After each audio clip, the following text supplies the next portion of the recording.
Welcome back to another live and amplified special episode of the Hoedown Showdown here at CRS live in Nashville, Tennessee. Today we have a very special guest. We have Joe Hermes. How's it going today, man? Good, Tom. How are you? Doing really well. We're finally getting it rolling, and I'm relaxed and actually got some sleep last night. So Well, I'm glad one of us did, Tom. Yeah. It's been a fun, fast-paced couple days here so far. Fair, very fair. I drove in from Texas yesterday morning. And so I was on the road all night, and I came here and did about 8 hours worth of interviews, and I was like, You were ready to turn in last night. Oh, yeah. Absolutely. And it's funny because I had friends asking me, like, hey, come to my show tonight. And I'm like, all right, I'm going to go take a nap. Somebody call me. Make sure I'm up by 7 o'clock. Right. I slept till 2 a.m., and I was like, well, I guess nobody called me. So Well, that took care of itself. yeah. So for anybody that's just kind of getting to meet you for the first time, tell everybody a little bit about yourself, kind of your background. Sure. Yeah, my name's Joe Hermes. I'm from Central Illinois, Bloomington, next to normal. Yep. Or as like I say, almost normal. But yeah, right in the middle of Illinois, and I've been coming down here to Nashville for about 5 years now. Nice. And it's been about a week a month, just writing and recording and doing the deal, and go back home, play shows, and Nice. been having fun with it. I'm an old rock guy. Yeah. Like I grew up in high school playing rock bands, hard rock, and then as I that whole sex, drugs, and rock and roll thing ain't no lie. Yeah. And when I was 19, kind of came to a head with it, and I had to put the guitar down for a while. So when I picked it back up, it turned from an electric guitar to an acoustic guitar, and I had a little more life under my belt, and country music started making a lot more sense to me. Yeah. And made my mom and dad happy to be, for sure. And, it's one of those things. I was playing acoustic shows, open mics, things like that. Yeah. Went to headline my first show there in Bloomington at a small little bar, and a guy from Nashville happened to be coming through. Yeah. And he was on his way to Wisconsin and just popped in, and he asked me what I'd like to do with music, and I said, well, I guess anything I can do. I said, I love to do it, and he said, well, do you got a demo for me? And I said, no, sir, nothing I'd like to hand you. And he just kind of chuckled and said, well, I'll tell you what, come on down to Nashville. Let me put you around some folks I know. If you like it, great. If you don't like it, no big deal. 2 weeks later, I'm walking into Ocean Way Studios on Music Row. Nice. And just going, what the heck am I doing here? Yeah. And, I played football, and I think the football guy in me came out.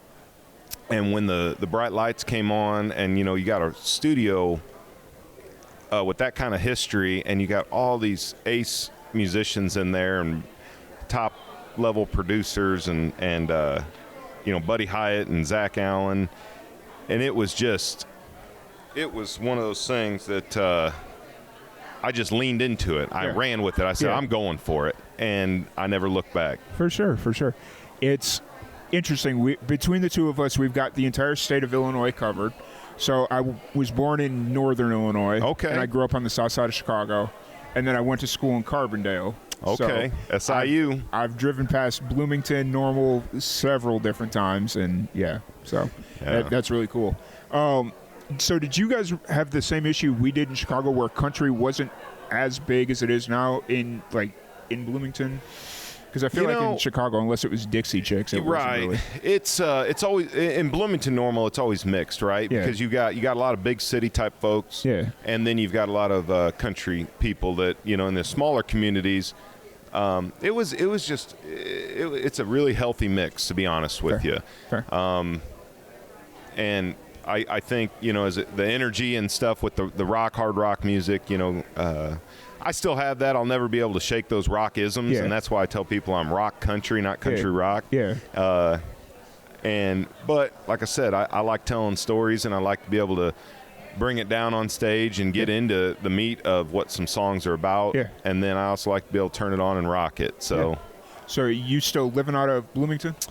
I am. Yeah. Okay. We're debating whether to make the jump. I do have family up there and a business that I still run, and I'm trying to get that thing on autopilot or sell it or something, just to make it make sense to make this jump down here. But, we're looking at it, but right now I'm wearing out that 57 interstate like I'll tell you what. And unfortunately, Bloomington's one of those places where you're not going to get a direct flight. No. You'd either have to go up to Chicago or down to... Well, and as of like the last 2 years, they finally started running flights out of Peoria, which is only about 50 minutes away from my house. And so when I can line those up, man, I love it. Are they doing a direct to Nashville? It's direct, yeah. Oh, nice. So it's about like 50 minutes. And so when they first started, not a lot of people were taking the flight. Yeah. I could leave my house and be in Nashville at exactly 2 hours. Nice. It was awesome. That's cool. I tend to forget Peoria is kind of a booming little area out there. You know what? It is a hidden gem for unbelievable talent. Yeah. I mean, the more I hang around the area, it's like, dang, man, there is some talented guys and gals up here. Yeah. But, it's well, I mean, in the hard rock world, I mean, we've had some, a band called hard rock metal band called Mudvaynes right out of Peoria. Yep. And I don't expect the country fans to know who they are, but that was the first time when I was growing up that made me think, you know what, somebody from our area could actually make something of themselves, and it was just so fun. And then I found out, like Head East is just down the road, and got to open up for them a couple years ago. That was awesome. And wasn't Korn like from Iowa? Or was it Korn or Slipknot? Slipknot. There you go. Yep. Well, that's awesome, man. I'm glad we were able to talk about some rock and roll here. Yeah. Well, luckily for us, we've been doing a lot of country recently, just because that's been kind of what's been coming through. But we're multi-genre, so we're good. What's interesting, Tom, is this is my second CRS. Yeah. And the music Dale, my manager and producer, Dale Oliver, and I have been working on for the last couple of years, really. What I'm seeing come out now with bands like Lakeview and what Hardy's doing, you're seeing this hard rock influence just coming in. Well, so we did it when we first got started back in 2016, 17. We did a lot of bluegrass stuff because we got invited down to the Florida Keys to do a bluegrass festival. Oh, nice. I love the Keys. And we would tell all these heavy metal guys about how these bluegrass flat pickers are shredding on the guitar. And then we started making the connection that a lot of these hard rock and heavy metal guys that are like really technical idolize these flat pickers because it's like... Dude, it is a total guitar thing, man. I mean, the skill level to do that chicken picking and all that. I mean, it's one thing to get up there and shred scales, but watching Brent, I don't know if you know Brent Mason or not, but Brent Mason was there in Ocean Way Studios, and watching him, stage detune and retune his guitar while still playing. Yes. Like he went for an effect, so he detuned his guitar and then retuned it while he's sitting there still picking away. I'm like, just to have the wherewithal to do both of those. And to do it smooth. Yes. And just do it in perfect time. And it's so crazy. So you brought up that you said a record that you're working on, or music that you're working on. Yeah. So I put out a record last February. It's called Rockin' a Country Town. Yep. We've had 3 singles off of that we've been, had out on radio. The second single, we have a single out right now called Skyfall. We've got the single that came out last summer was called Used to Be Me, and I wrote that with Big Vinny Hickerson. I'm sure you know Big Vinny. I had him on last night. Yeah. He's my buddy. I like Big Vinny. He is such a good dude. Yeah. And I was out supporting that song last June. Uh-huh. And I'm traveling through, we did a 3-week run, and I'm going through southern Tennessee, part of our, northern part of Arkansas, northern Alabama, Georgia, right up into Kentucky, all through the South. And being, as you know, from south of Chicago, there's a lot of big city attitudes that you run into, and the vibe is quite a bit different than it is down here in Nashville. That's why I left Chicago. And good for you. Sorry if you're listening to this from Chicago. I love you, but man, it's hard. It's hard on your psyche, really. Especially where I grew up in the steel mill, near the steel mills. Yes. So sorry. Go ahead. So I'm I get a call from Dale, and he says, "Man, how's it going?" Yeah. And I said, "Honestly, I'm having a blast, dude." I said, I'm walking into gas stations in these little tiny towns, and these guys are holding the door for me. I say, "Hey, sir, how's your day going?" And these guys are younger than I am. Yeah. And, "Oh, would you like to get your soda first out of the machine?" "Go right ahead, sir." Yeah. And I mean, they're dirty, been out in the fields, and it hit me that this is what the world needs, man. This is, you get the southern rap or the southern thing gets a bad rap up north for some reason. Yeah. And I'm like, no, this really impacted me. And I was telling Dale, and he started writing this song. Yeah. He goes, "Man, you inspired me on the songs, and do you like where I'm going with it?" And I jumped in, we finished it, and it's called "Baptized by the South." And it is about everything that this world needs to get back to, and God, faith, family, and patriotism, all of those things, and being proud of it. And then and where it is being represented the best is through the South and the rural communities.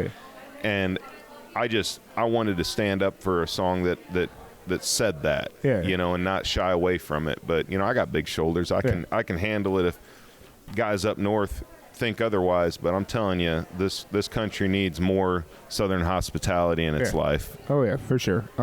I've never Nashville, other than where I'm at in Texas. So I live out in Texas now. Nice. So other than Texas, Nashville is one of the only places where I've had people that were. So I was born with a CP, so I don't get around quite as good as I used to.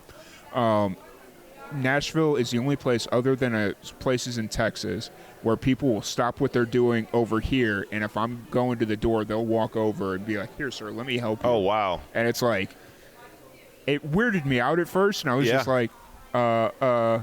What do I do here? Yeah.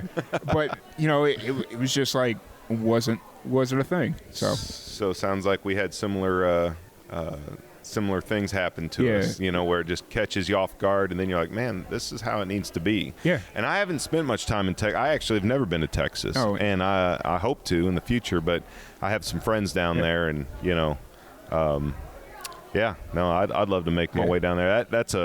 That's a big music circuit down there, isn't it? Texas country. It really is. My goodness.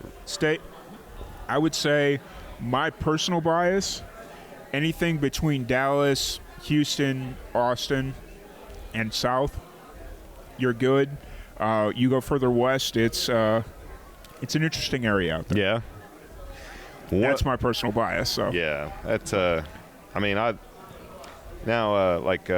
was it East Palestine? Yeah. Yeah, I met Jimmy James from Blacktop Mojo last night. Yeah. We were just hanging out at the bar, and I was like, "Dude, is your name Matt?" And he goes, "Yeah." I was like, "Blacktop Mojo Matt." He's like, "Yeah," and we hit it off. And I didn't realize they're from East Palestine.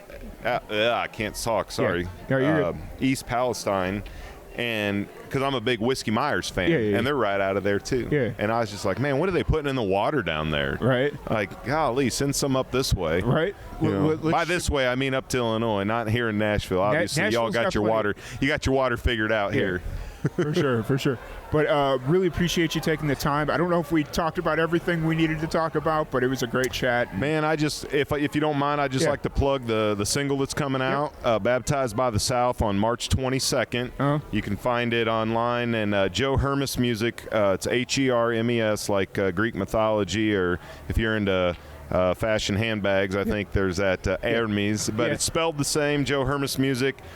Jump on. I'd love to have you guys along for the ride. Awesome. And you got pre-save links out already, or is that coming? They're getting ready to come out. Okay. Yep. Perfect. So once the pre-save link gets put out, we'll make sure we post it around and get as many people to I appreciate it. Pre-save it, because I know in this Spotify world that pre-save link is everything now. So. It is. It really is, and it means a lot. So thank you. Absolutely. Once again, Joe, thank you so much for hanging out with us. Really appreciate it.